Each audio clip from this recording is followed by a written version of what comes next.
And there is the snap to the 7th Pianocast. And you can hear the birdies. I can hear them. I'm sure you can hear them as well. Springtime is here. Got the birds out, peckering away at all the food we leave them.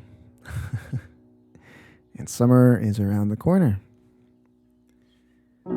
This month has flown by. I made the last Pianocast at the end of March, and it just felt like I did it for April. And then a few days ago, I realized, snaps. I haven't made one for April. So here I am on the last day, getting it in.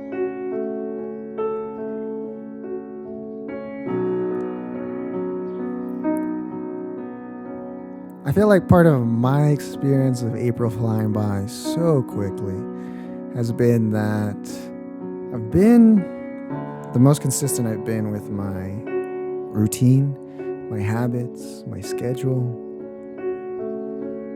Just going in from one thing into the next. And I've been the most diligent about tracking everything on my calendar, on my phone. And there are certain things that I do every day, so they're scheduled in. And I found for time management wise, especially when it comes to the calendar, it cannot be less than 15-minute increments. If I feel like 5 minutes and 10 minutes is it's too micromanaging for me.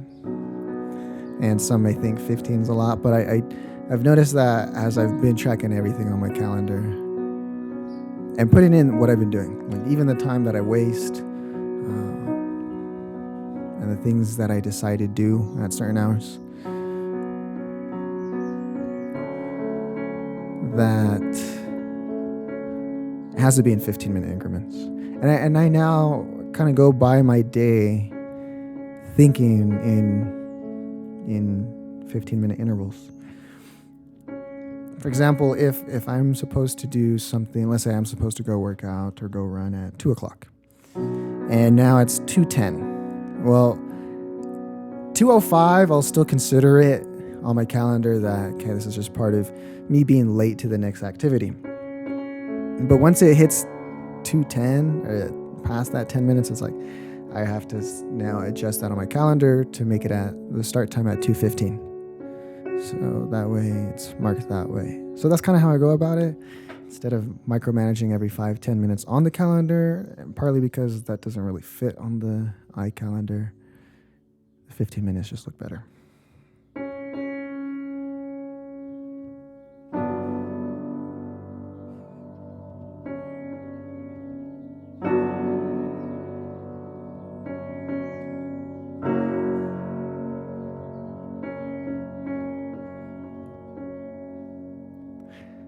Before mid-March, I was 62-ish% consistent with everything on average.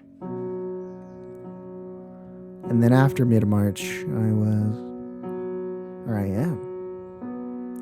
in the 95% area, which feels super nice.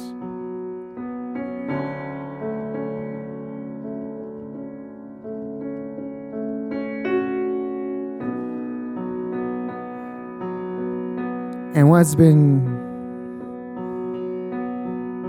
nice to notice the cycle of time management has been, first we start off consistent like that, like we just got to get consistent, and whether it's bad or good, we just got to get consistent. And then from there we can learn how to be more productive.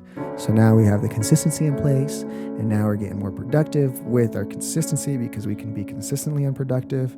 So we go consistent, then productive, and then we go into efficient. And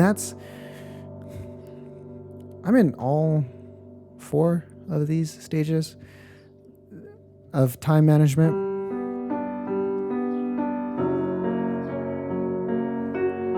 Yet where I'm really at now is being more efficient with everything. Because after you have the consistency down, then you have the productivity down, and now you're getting efficient with your productiveness.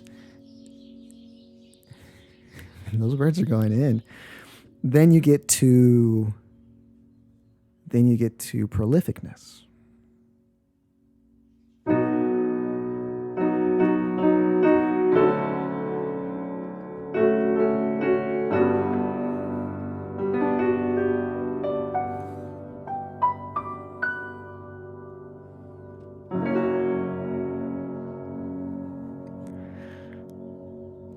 And that's kind of where I'm at. And it's cool because you'll have glimpses of prolificness from early on, but you get more consistent, more productive, more efficient, and then you have these longer periods of prolificness. And then depending on your experience of it, for me, every time I'm kind of in that state, sometimes some will call it a state of flow, and sometimes it shows up that way where I'm in flow and I'm just channeling, and other times it just, I guess you could just call it flow. But even in flow, I'm just being efficient with what I'm doing. I'm on to the next thing. And then there's other times where I'm just being prolific, where it's just, man, I have never had this thought before. I'm just thinking about it. And now I'm getting, like, having that thought is now changing who I am. Or I find a new way to do something that becomes, once again, more efficient. So I become prolific with my efficiency, and it feeds that whole circle. Because as I have those states of prolificness, then I become more consistent because I want more of it. And it's almost being addicted to the self-improvement of your time management and energy management as well, because with time management, you're also managing your energy and how it needs to be spent out so you can get on to the next things. And it's been really cool because I've been able to now have results in areas that I've been trying to have results in that I haven't had results. And now that I'm more consistent, granted, it's like the more consistent you're with anything, you're going to have more results. But it's the rate of those results that are coming in. And now I get to improve the rate, which has been an experiment, really. Because as I track all my metrics,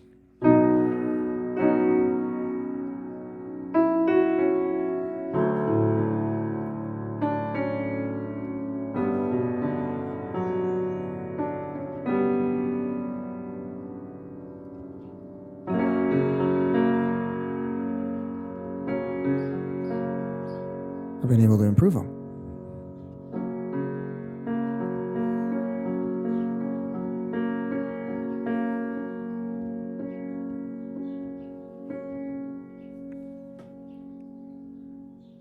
And in a way that inspires me.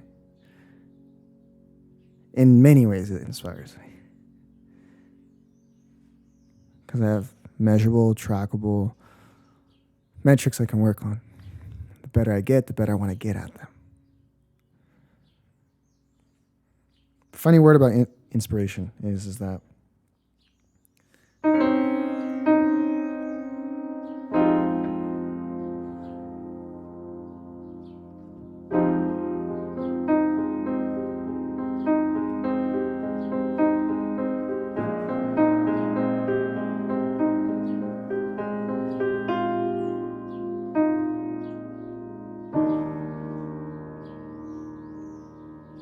it's almost a healthy way of saying I'm comparing myself to someone. If we're being inspired by someone, for me at least, it's me saying this is a healthy way of me comparing myself to someone. And I've been inspired this month by a few individuals where I'm miles away from ever being as talented as they are. Yet, since they're in that area of domain that I would like to be at in my life, it inspires me to go harder and better and see where I can get to. Because at the end of the day, I may never be that talented as them. Yet, the experience of talent that I get to have for myself, the fact that that increases and I get to have this moment with myself is more beautiful because I've just been able to curate a more profound experience for myself.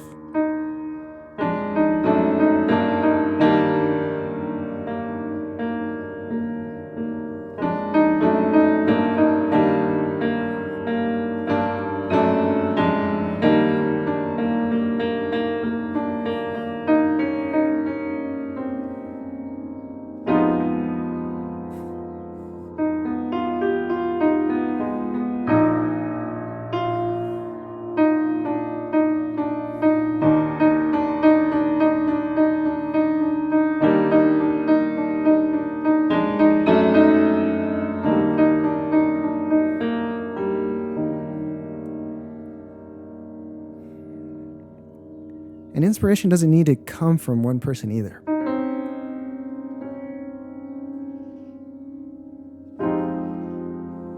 I was given this word called syncretism. And it's something I've been doing my whole life. I just have not had the word to put to it, which is someone who combines traditions, religions, philosophies, cultures, makes an amalgam of them and their own thing. Right. And I've done that growing up. I have had one parent, both were Christian, but one was a different branch. One believed it was Saturday. One believes the Sabbath was Sunday. And for me, it's just like, how can I take the principle of that and enrich in my life without having to be caught up in the fight and the debate and the discussion of preferences? That popped. I'm sorry.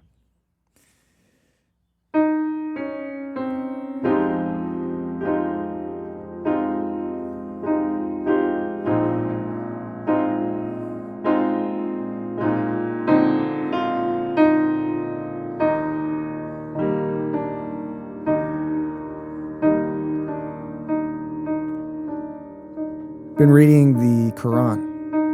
I'm halfway through it. I have yet to really ruminate on it, to have my own revelations around it. So I'm not going to talk about it at all on this. I just bring it up as a sense of, I was once given a sentence that wisdom is the synthesis of knowledge, and the caliber of your wisdom depends on the caliber of your knowledge. Yet it takes time to synthesize that.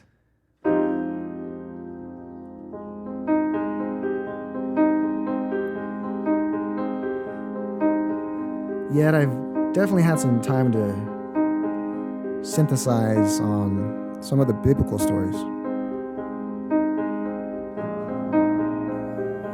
And the other day I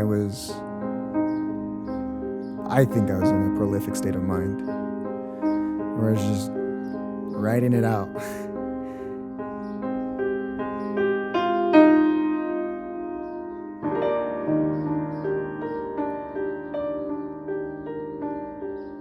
And what I was ruminating on and writing about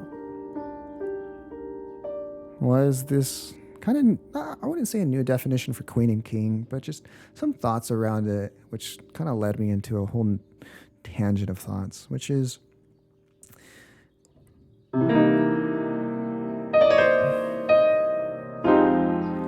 that a queen, women have a presupposition and more neurologically wired for spotting out chaos and stress. One, because they become mothers and they are birthing children, and so they kind of have to.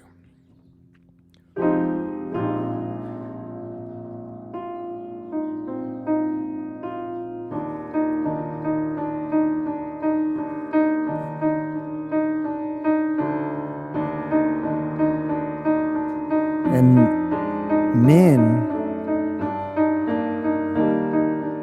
are more wired to deal with chaos. In that perspective, we look at, all right, well, if that's the case, then what makes a queen?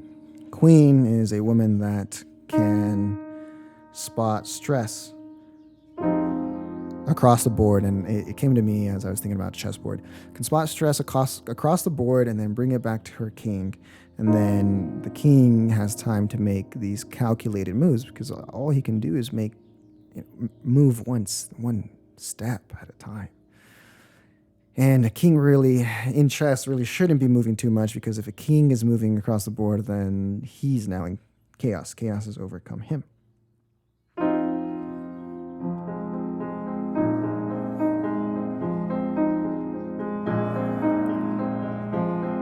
Yet the symbiotic relationship between the king and the queen is that the queen is able to bring stress without stressing out, because she has a king that deals with, organizes, and creates ingenious things out of chaos. Ingenious things out of chaos.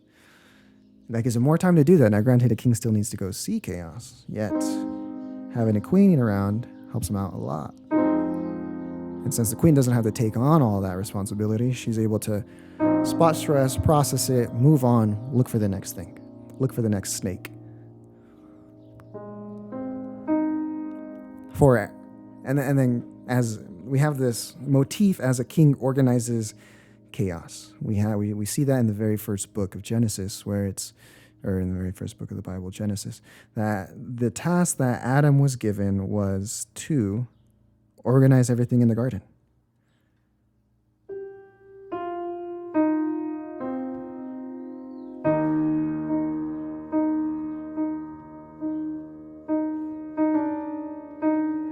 So he organizes everything, names everything. He never asked for a woman. God created a woman for him after he's finished everything in his tasks. After he's finished his tasks.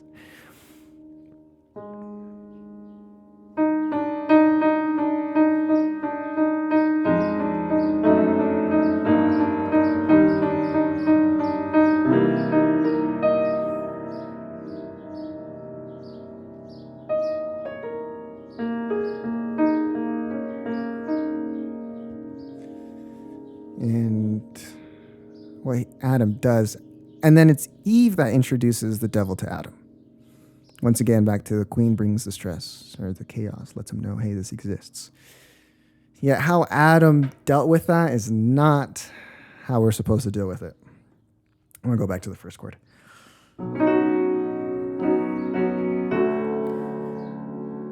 For Adam, once God said, how do you know you're naked? Said it was the woman's fault. And then even more pathetic, he points to God and says it's your fault for creating her in the first place. Imagine that. Dude, it doesn't get lower than that.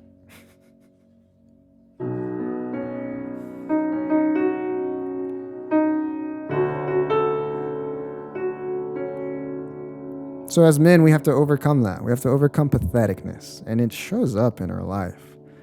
As a man, by not taking responsibility and not being a steward of life, we're being pathetic.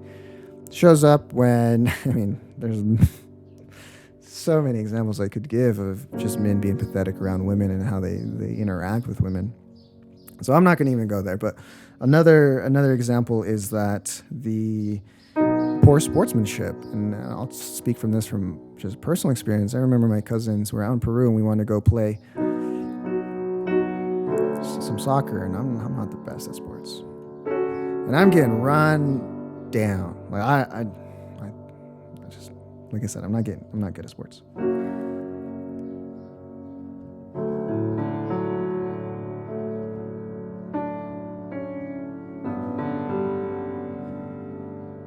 Yeah, I can choose to be pathetic and just kind of quit and then make it not fun for my cousins.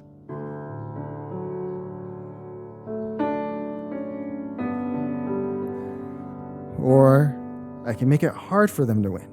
Put my heart out on the field. Even though I'm going to lose, I'm going to lose valiantly. I'm going to lose honorably.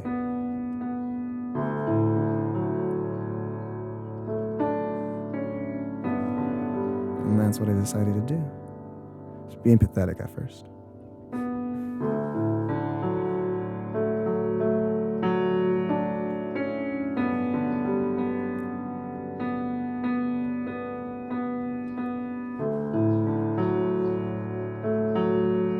Well, I hope you've enjoyed this Pianocast. I gotta create one in a few days.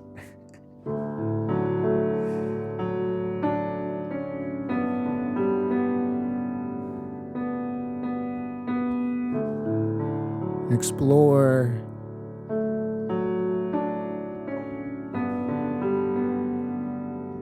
healthy cycles.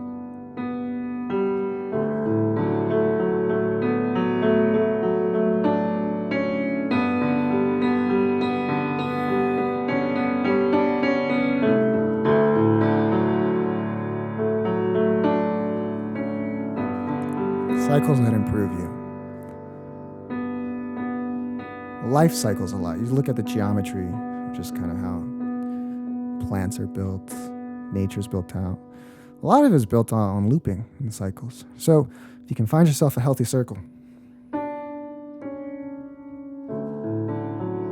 by all means, dig into it.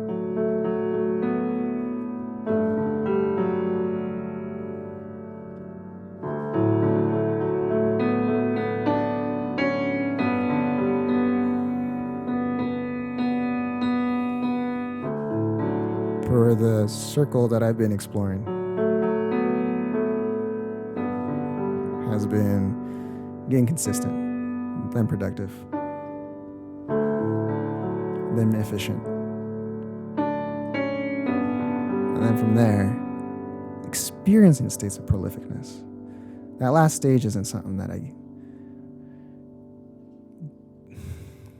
can improve in. I have to improve in the other 3 stages to have more of it. And when I do have more of it, it just feeds the consistency.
I popped a few times in this audio. I might have to go edit that. Hope you have a beautiful May. For all the Star Wars fans, May the 4th be with you. And then there's another one. Oh, but that's in March. So never mind. So may you have a beautiful May, beautiful spring, more consistency, more empowerment of bettering yourself. You know, there's not one way to get better. You know, find a combination of colors that you like and work with them. See what you come up with. You can always change them later. Until next time.